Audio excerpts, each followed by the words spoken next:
Welcome to Trial Lawyer Prep. What if you could hang out with trial lawyers and jury consultants? Ask them about connecting with clients and juries more effectively. Then take strategies, tactics, and insights to increase your success. Each week, Elizabeth Larrick takes an in-depth look at how to regain touch with the everyday world, understand the emotional burden of your clients and juries, and use focus groups in this process. Elizabeth is an experienced trial lawyer, consultant, and founder of Larrick Law Firm in Austin, Texas. Her goal is to help you connect with juries and clients in order to improve your abilities in the courtroom. Now, here's Elizabeth. Hello, and welcome back to the podcast. I am your host, Elizabeth Larrick, and thanks so much for joining me. This podcast is dedicated to lawyers, folks going and civil litigating in front of jurors, and the purpose is to help you get into the minds of jurors. So we talk about things, focus groups, persuasion, communication, skills, and I try to pass along things through our examples and our lawyer friends that come and talk with us. Today's episode, I want to talk about a really common problem that lawyers have, and that is difficult, problematic liability, right? Maybe you've got some contributory, maybe you've got some situation where you're trying to pin down several defendants, right? So thinking like a construction or workplace injury, or even medical malpractice. We've got several doctors, hospital nurses. So where it's not so obvious about what is going on in the minds of jurors. And so this is where focus groups can really help. And I will tell you, this is a place where I get a lot of calls. Hey, I've got a problem. I've got this challenging liability, or like we heard from our episode before, episode 118 with John Prudhomme, where they had a video and it looked really obvious as to who caused the crash. And this happened very recently as well, where we keep getting more video evidence, right? People have Ring cameras. We have cameras in our dashboards and all over buildings. So there's always some kind of recording somewhere. And while it may be obvious to us as lawyers, it's not for those jurors. So that's always a good place to do a focus group, is on those videos. But this episode is about going kind of deeper into focus groups to help you with liability, right? So the obvious would be, of course, people come and number one, they want to know what and how is a focus group or a jury going to blame my client? How much responsibility are they going to put on our client? Again, great place to start with focus groups. And this is, again, what normally people say, hey, I just need to figure out what this is. Well, then number two, our next level, which is, again, fighting what are the hidden places, right? Things that we are just not seeing with our lawyer eyes, but may be really obvious to jurors. And that is, what are the facts and what is really the context? Because facts are one thing, but sometimes we just need a little more context that can change the amount of responsibility on a client. And this is where our focus groups can get a little tricky. And let me explain. So at first blush, it's obvious. We take a focus group, we give them, here's what happened. Here's some pictures. Here's what this person says. And here's what the other person says, right? Analyze this and tell us, who, if anyone, is responsible. Boom. Obvious. Level one. Number two, though, is like, okay, well, what? Like, what is it that led you to that decision? But then also you want to know, lawyer, how to change it, right? What facts do I need? And this is where sometimes when I run focus groups with lawyers, we have this idea in our head, well, if we just ask this question about what if the police gave a ticket to that person? Or what if the cell phone record showed the other person was on?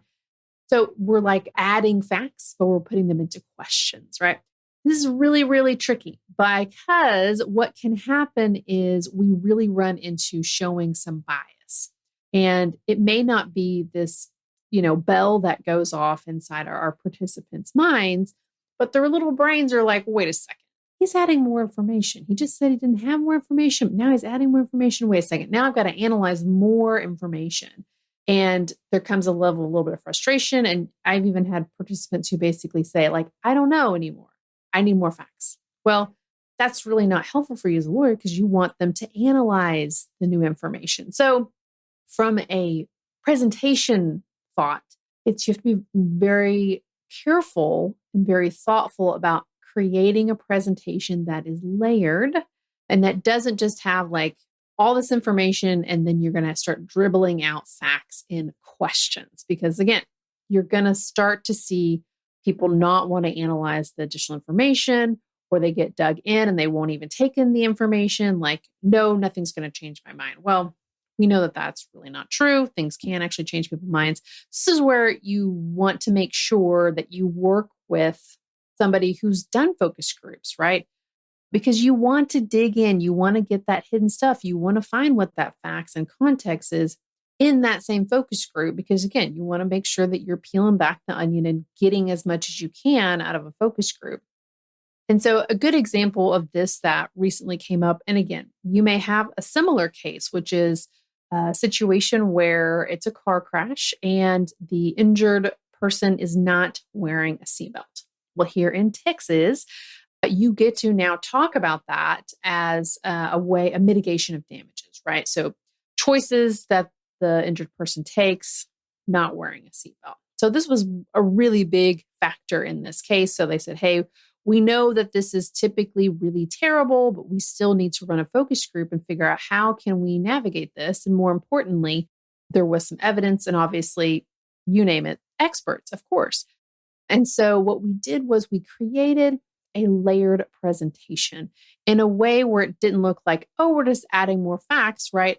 We just added things in a different form, in a different sequence. And one thing too, if you've listened to the podcast, is when we talk about DIY, doing your own focus groups, there are definitely some episodes back there, and we'll bring those back up and probably redo a few of those just to keep them fresh on our minds about how to do a solid introduction so that there is a clear expectation about what information and more importantly, how it's going to be delivered to our participants so that they understand, oh, we're just fitting into the model here. You're not just adding more information to me. And so we layered in an investigation with some of this information from the expert, right? And what they found, or what we got back really as feedback, was what was critical to them was what other things were in the car, right? It's a pretty violent crash that could have caused the seatbelt to come unbuckled. And also we dived deep into the evidence, right? So we went back through things and was this helpful? And was this, like, tell me about this. And, here's this thought about this expert. And they were very good about analyzing it and telling us about it versus me or someone just asking questions. Well, what if there's just an expert? What if there's this, right? So it's very much like, I'm going to show you and you tell me, okay? Versus like asking just a bunch of questions. Also, it's very hard on our brains to bring in information that way, right? We think that works, right, as lawyers, but it's very hard when you are an audience member to bring in new information through a question, right? Because you're asking me a question, you're asking me to analyze. So just always keep that in mind as well. And we're going to talk a lot more about our cognitive bias, how we learn. That's definitely one of the things that I want to dive into more in this podcast. And we're going to be doing that and how we can do that as well. But let me just stick on track for today, which is using our focus groups to get a little more out of our liability. So the other thing, right? So far we've talked about, number one, we use focus groups for our challenging liability facts. Number one, we're going to know the obvious, which is how much responsibility they're going to put on our client. And then number two, which is what facts or what context, right? So sometimes facts help, but sometimes we just need to have more context that can change that responsibility that's going to be on our client. And then our third thing, which is what is the sequence? Like, what is the order that creates the most benefit for my client? And then where do I need to point the audience's, the jurors' attention, right? Because we can sequence things in the most beneficial way, and it can still get completely lost, right? So that's the other thing about, having the sequence down, having that order that you like, that's most beneficial, but then also how to then intersperse pointing their attention, right, to those facts, right, that context that reduces that responsibility on the client. Really, these are our persuasion points, right? Like, racking up those persuasion points. And my example of that is, I think about last summer, we did a series of focus groups on a medical malpractice case. This case had a sequence of events that went over 3 months. So we were really honing in on creating a timeline that was most beneficial for the client, but also keeping the attention directed correctly. And because it seemed obvious, right? So here, what happened, the medical injury caused blindness, right? And so that seems obvious that the client didn't do anything wrong. However, like I said, there were 3 months of events. So there were other things going on. We just need to make sure, again, keep them pointed. And so that's why we did several different focus groups, again, trying to then figure out what is the strongest sequence. What is the attention grabbers and pointing it that way? And that's why I talked about, we did some timelines, but then also we had interspersed other slides to grab their attention. And so what that allowed then the lawyers to do is to go into trial, and they had their voir dire tied to opening, right, as we do. But we really tied down some of the things about the client in voir dire, and then, came back for opening. And like we talked about, they had this, very wonderful timeline that had been created with these interspersed slides, pointing their attention, right, to the right places. Now, ultimately, they settled in the middle of trial, and it was a very successful, I will say, although confidential, settlement. But the feedback was that it was so beneficial and helpful to have the focus groups really hone in on those facts that they needed to alleviate the responsibility on their client, but then also that sequence, because again, they had so much information and they had multiple doctors and nurses, right? And so that also helped them know, okay, well, who then is the main target? And that, again, that's that pointing your attention to the right place, right? That's our deeper peeling back those onions. Peeling back the layers of the onion, we can peel those onions too. And so that's really where we can get even deeper into liability and what's in the minds of the jurors. And that's really what we want to be doing. So let's put this a little more into context, which would be, so this is not something you can just run one focus group and it's done. Hooray, all done. And the best example is when that last episode where we talked to John Prudhomme and we'd done one focus group. And he said, we wish we'd done another one, right? Just to confirm some of those liability things, but then also test some of the damages things as well. But here, when we're trying to peel back the onion, squeeze the orange, we're trying to get deeper into understanding what liability is, how to sequence is, what are the facts that we need to alleviate things on our client. We really are looking at doing, 2 or 3 short focus groups. I've talked about this before. If you want to go back and listen to episode 1112, and also wrote a blog, and those links will be in the show notes as well. But basically, we want to have these little short focus groups where basically we're testing different sequences, different presentations, and to see the differences in our feedback. And very specifically, so what needs to happen is you have to be able to synthesize the data that you get, right? Meaning the feedback, the answers that you get. And most helpfully, then you have to take that information and put it into a visual format. It can be a chart. It can be so simple as a chart. But then that allows you then to, once you have that next focus group, you add in the data right next to it. And that allows us and our brains to really compare quickly, because then you're going to be able to see patterns, right? So you're going to be able to see, okay, our first focus group really looked at, it had to have been speed, right? Okay, speed, right? But then the next one, it was more about route, right? So, seeing the shifts and being able to figure out, okay, well, this is what we presented. Was that the reason or was it? So you really want to make sure that you are analyzing the feedback you get more than just on that day. And so I've talked about using memos. It's like a report. It's the same thing, right? That word could be interchangeable, but it's basically, you want to make sure you take all the goodies that you get and you write them down. Because we will totally forget them. And then we'll come back and we'll say, oh no, do I have to go back to this whole thing again? No. Please, please, please do these things right away so that they are down. One of the things that I do with my clients here is when we have a debrief, right? Meaning at a minimum, we have to do one right after focus group, right? We want to brain dump. And so we just make sure we record that, right? What did you hear? What did you see? What stood out to you? And then it's memorialized. Now, of course, what's our next step? Well, go get it transcribed, right? And then what I always encourage people to do is just take a piece of paper and write it down. And you were thinking, well, I should just type it up. Well, you can do that too. But I really enjoy handwriting because I'm gonna write the most important things versus with typing, I'll type 1,000 things. And that's not helpful. I want the top 1 or 2, 3 or 4 things. So that's really where that memo report comes in, because then you can go back. And again, when we're doing 2 or 3, right? We're comparing our liability and we're comparing our sequence. We're looking for those facts and that context that's changing the percentage on our clients. You want to be able to easily go back and look at all those things and compare and then build what you need for your opening or build what you need for mediation, right? If you're going to mediation, you want to make sure you have all this stuff lined up front and center, ready to go. Now, are you going to say, oh, I'm going to show them my cards, Elizabeth? Oh, no, you're not.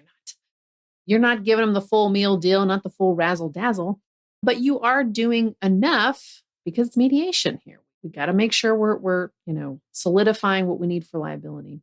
But I think doing a memo, doing a report, even just writing down some notes is a really huge gold mine that a lot of people miss because they're busy or I got what I need just by watching it, Elizabeth. I know, but do you know how much more gold there's in there?